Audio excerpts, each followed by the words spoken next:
राहुल गांधी अमेठीतून लढणार की नाही? लोकसभा निवडणूक सुरू झाली तेव्हापासून ही चर्चा सुरू होती. 2019च्या पराभवानंतर राहुल गांधी यांनी अमेठीला वाऱ्यावर सोडल्याची टीका त्यांच्या प्रतिस्पर्धी स्मृती इराणी सातत्यानं करत असतात.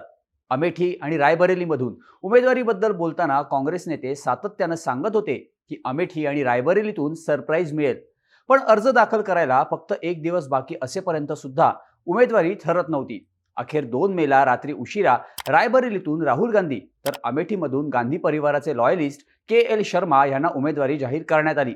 आज अर्ज दाखल करण्याची शेवटची तारीख असल्यानं दोन्ही उमेदवारांनी अर्ज दाखल केलेत. पण राहुल गांधी यांनी अपेक्षेप्रमाणे अमेठीतून निवडणूक न लढता रायबरेलीतून निवडणूक लढण्याचा निर्णय का घेतला असावा आणि राहुल गांधी यांच्याऐवजी प्रियंका गांधी यांना उमेदवारी का देण्यात आली नसावी? तसंच गांधी परिवारातील व्यक्तीनं उत्तर प्रदेशातून लढण्याचं नक्की किती महत्त्व आहे पाहूयात या व्हिडिओमधून. नमस्कार, मी शार्दूल आणि तुम्ही बघताय बोलबिडू. राहुल गांधी यांनी रायबरेली निवडण्यामागचं सर्वात महत्त्वाचं कारण सांगितलं जातं ते म्हणजे ह्या मतदारसंघाचा इतिहास. आत्तापर्यंत लोकसभेच्या 16 निवडणुका पार पडल्यात. त्यापैकी 13 लोकसभा निवडणुकीत या जागेवरून फक्त आणि फक्त काँग्रेसचा उमेदवार निवडून आलाय. या 13 पैकी 10 वेळा इथून थेट गांधी परिवारातील व्यक्ती निवडून आलेले आहेत. सुरुवातीला लोकसभेच्या पहिल्या निवडणुकीत इथून इंदिरा गांधी यांचे पती फिरोज गांधी निवडून आले होते. त्यानंतर इंदिरा गांधी स्वतः इथून खासदार राहिल्या. पुढे 1977च्या निवडणुकीत इंदिरा गांधी यांचा इथून पराभव झाला होता. 1980 नंतर राजीव गांधी यांचे बंधू अरुण नेहरू आणि पुढे जाऊन गांधी परिवारातीलच शीला कौल इथून 4 टर्म खासदार राहिल्या. त्यानंतर सतीश शर्मा हे काँग्रेस नेते निवडून आलेत. सतीश शर्मा इंडियन एअरलाइन्समध्ये पायलट होते, त्यामुळे ते राजीव गांधींचे अत्यंत खास मित्र. राजीव गांधींच्या निधनानंतर 1991, 96 आणि 99 मध्ये इथून सतीश शर्मा निवडून आले होते आणि त्यानंतर 4 टर्म स्वतः सोनिया गांधी इथून खासदार आहेत. 2019 मध्ये काँग्रेसनं उत्तर प्रदेशात 80 पैकी फक्त एक जागा जिंकली होती. ती जागा होती रायबरेलीची. काँग्रेसमध्ये गमतीनं असं म्हटलं जातं की काँग्रेस परिवारातील व्यक्तीला पंतप्रधान होण्यासाठी तयार केलं जातं तेव्हा त्याला अमेठीमधून लढवलं जातं आणि जेव्हा तो पंतप्रधान होण्यासाठी तयार होतो तेव्हा त्याला रायबरेलीत मैदानात उतरवलं जातं. आणि याच कारणासाठी राहुल गांधी यांना रायबरेलीतून लढण्यासाठी सांगितलं असल्याचं बोललं जातंय. पण आता प्रश्न राहतो तो म्हणजे अमेठी का नाही? रायबरेली सारखाच अमेठी लोकसभा मतदारसंघ देखील गांधी परिवाराचा गड राहिलाय. गेल्या 16 लोकसभा निवडणुकांपैकी 13 निवडणुकीत इथेही काँग्रेसचा उमेदवार जिंकून आलाय. यामध्ये संजय गांधी, राजीव गांधी, सोनिया गांधी आणि राहुल गांधी हे चौघं 9 वेळा इथून निवडून आलेत. 1999 मध्ये सोनिया गांधींनी अमेठी आणि रायबरेली दोन्ही जागांवर विजय मिळवला होता. त्यामुळे अमेठीच्या जागेवर देखील गांधी परिवाराचा चांगला होल्ड होता. 2014च्या मोदी लाटेतही राहुल गांधी आपली जागा वाचवण्यात यशस्वी झाले होते. मात्र 2019ला भाजपच्या स्मृती इराणी यांनी त्यांचा जवळपास 55,000 मतांनी पराभव केला. पण काँग्रेस नेतृत्वानं राहुल गांधी अमेठीतून पराभूत होऊ शकतात हे ओळखूनच त्यांना केरळमधील वायनाड या दुसऱ्या मतदारसंघातून निवडणूक लढायला सांगितलं होतं. यामध्ये पक्षाचे संघटन महासचिव KC वेणुगोपाल यांची भूमिका सर्वात महत्त्वाची होती. त्यामुळे 2019 मध्ये राहुल गांधी यांचा अमेठीतून पराभव झाला तरी ते वायनाडमधून मात्र निवडून आले. राहुल गांधी यावेळी अमेठीतून लढत नाहीयेत. यामागे 2019 मध्ये त्यांचा दुसऱ्या जागेवरून लढण्याचा निर्णय कारणीभूत असल्याचं सांगितलं जात आहे. कारण अमेठीतून पराभूत झाल्यानंतर राहुल गांधी पुन्हा मतदारसंघात दिसलेच नाहीत.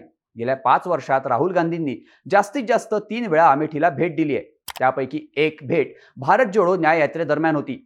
दुसऱ्या बाजूला स्मृती इराणी मात्र 2014 मध्ये पराभूत झाल्यापासून केंद्रीय मंत्री असताना देखील सातत्यानं अमेठीमध्ये भेट देत राहिल्या. त्यानंतर 2019 मध्ये त्यांनी राहुल गांधींचा पराभव केल्यावर त्यांचे अमेठीचे दौरे अधिकच वाढले. इराणी यांनी अमेठीमध्ये घर देखील घेतलंय. त्यामुळे त्या उपलब्ध असणाऱ्या खासदार असल्याची भावना नागरिकांमध्ये तयार झाली आहे. आता राहुल गांधी 15 वर्ष अमेठीचे खासदार होते. त्यापैकी 10 वर्ष केंद्रात त्यांचं सरकार होतं.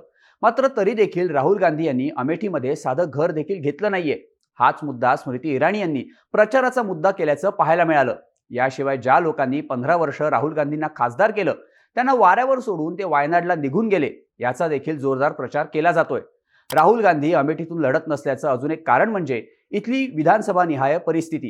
इथल्या 5 विधानसभा मतदारसंघांपैकी 3 विधानसभा मतदारसंघांमध्ये भाजपचे आमदार आहेत तर 2 ठिकाणी समाजवादी पक्षाचे आमदार आहेत. काँग्रेस आणि समाजवादी पक्ष यावेळी एकत्र लढत आहेत. मात्र समाजवादी पक्षानं फक्त मुस्लिम मतं आपल्या बाजूने राहावीत यासाठीच काँग्रेस सोबत आघाडी केल्याचं बोललं जातंय. त्यामुळे समाजवादी पक्षाचे कार्यकर्ते आणि आमदार अमेठीमधून किती सक्रिय असतील याची खात्री काँग्रेस नेतृत्वाला नव्हती. त्यामुळे विजयाची खात्री नसल्यानं राहुल गांधी यांनी अमेठीपासून दूर राहण्याचा निर्णय घेतल्याचं बोललं जात आहे.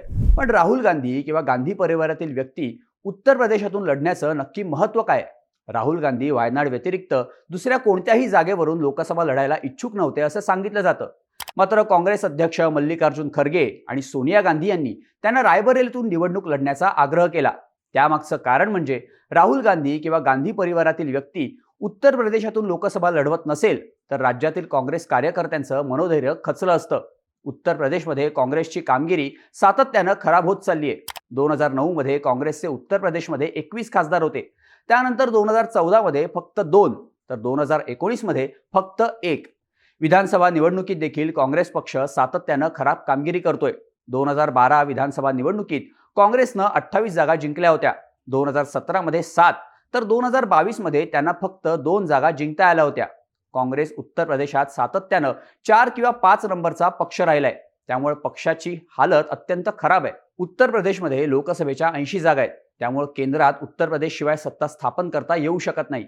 आणि अशा राज्यात काँग्रेस सातत्यानं इतकी खराब कामगिरी करत असेल तर त्यांचं केंद्रात सत्तेत येण्याचे चान्सेस अजून कमी होतात. त्यामुळे अशा स्थितीत गांधी घराण्यातील व्यक्तीनं उत्तर प्रदेशमधून लढणं पक्षासाठी अत्यंत महत्त्वाचं ठरतं. कारण मतदारांना लढणारे लोक आवडतात, पराभवाच्या भीतीने पळून जाणारे नाही. त्यामुळे राहुल गांधी युपीमधून लढण्यानं काँग्रेस युपीमध्ये लढत असलेल्या इतर 17 जागांवर देखील त्यांना याचा फायदा होऊ शकतो. याशिवाय राहुल गांधींसाठी वायनाडमधील लढत देखील यावेळी सोपी नाही. त्यांच्या विरोधात इथून कम्युनिस्ट पार्टी ऑफ इंडियानं एनी राजा यांना संधी दिली आहे, तर भाजपनं प्रदेश अध्यक्ष के सुरेंद्रन यांना मैदानात उतरवलंय. वायनाडमध्ये सीपीआय आणि सीपीएम हे दोन्ही पक्ष सक्रियपणे एनी राजा यांच्या पाठीशी उभे आहेत. देशपातळीवर हे दोन्ही पक्ष काँग्रेससोबत इंडिया अलायन्समध्ये आहेत. तरी देखील केरळमध्ये मात्र एकमेकांच्या विरोधात लढत आहेत. दुसऱ्या बाजूला प्रदेश अध्यक्ष मैदानात असल्यानं भाजपचं केडर देखील सक्रियपणे प्रचार करतंय. त्यामुळे राहुल गांधी यांना वायनाडमधील लढत सोपी नाही असं बोललं जात आहे. यामुळे त्यांनी रायबरेलीतून निवडणूक लढण्याचा निर्णय घेतला असल्याचं सांगण्यात येतं. यानंतरचा प्रश्न राहतो तो म्हणजे राहुल गांधींऐवजी प्रियंका गांधी यांना मैदानात का उतरवलं नाही? उमेदवारी जाहीर होईपर्यंत चर्चा होती की राहुल गांधी अमेठीतून लढतील आणि प्रियंका गांधी रायबरेलीतून. मात्र जेव्हा उमेदवारी जाहीर झाली त्यामध्ये फक्त रायबरेलीतून राहुल गांधी यांचं नाव होतं. गेल्या 5 वर्षात प्रियंका गांधी ज्या प्रमाणात सक्रिय आहेत त्यानुसार असं वाटत होतं की त्यांना यावेळी लोकसभेच्या मैदानात उतरवलं जाईल. प्रियंका गांधी यांचा रायबरेली मतदारसंघात कनेक्ट सुद्धा चांगला आहे. कारण सोनिया गांधी खासदार असताना प्रियंका गांधीच रायबरेलीतील कामं पाहत होत्या. मात्र राहुल गांधी अमेठीतून, त्यानंतर प्रियंका गांधी रायबरेलीतून आणि सोनिया गांधी राज्यसभेवर असे गांधी परिवारातील 3 व्यक्ती संसदेत दिसले असते तर भाजपला प्रचारात परिवारवादाचा मुद्दा अजून ठळकपणे मांडता आला असता. काँग्रेस आणि गांधी परिवारावर टीका करण्यासाठी मोदींना अजून एक कारण सापडलं असतं. काँग्रेस म्हणजे फक्त गांधी परिवार हा नरेटिव्ह देखील पुढे रेटता आला असता. म्हणूनच प्रियंका गांधी यांना तिकीट नाकारण्यात आल्याचं सांगितलं जात आहे. याशिवाय प्रियंका गांधी या सध्या देशभरात पक्षासाठी प्रचार सभा घेत आहेत. काँग्रेसचे सर्वोच्च नेते असल्यानं राहुल गांधी देखील देशभरात प्रचारात व्यस्त आहेत. जर दोघेही लोकसभेच्या मैदानात असते तर त्यांना पुढील 20 दिवस उत्तर प्रदेशमध्ये अडकून राहावं लागलं असतं. पक्षाची संपूर्ण यंत्रणा आणि रिसोर्सेस देखील याच 2 मतदारसंघात कामाला लागली असती. याचा थेट फटका पक्षाच्या देशभरातील प्रचाराला बसला असता. त्यामुळे प्रियंका गांधी यांनी मागे राहून प्रचार आणि इतर गोष्टी सांभाळत आणि राहुल गांधी लोकसभेच्या मैदानात असतील असा पक्षाचा निर्णय असल्याचं सांगितलं जात आहे. त्यामुळेच प्रियंका गांधी यांना यंदाही लोकसभेच्या मैदानात उतरवण्यात आलेलं नाहीये. तुम्हाला याबाबत काय वाटतं? काँग्रेसनं राहुल गांधी आणि प्रियंका गांधी दोघांनाही लोकसभेच्या मैदानात उतरवायला हवं होतं का? राहुल गांधींपेक्षा प्रियंका गांधी रायबरेलीतून मजबूत उमेदवार ठरू शकल्या असत्या का? तुमच्या या विषयाबद्दलच्या प्रतिक्रिया आम्हाला नक्की कळवा आणि अशाच माहितीपूर्ण व्हिडिओसाठी बोल व्हिडिओच्या YouTube चॅनलला सबस्क्राईब करायला विसरू नका.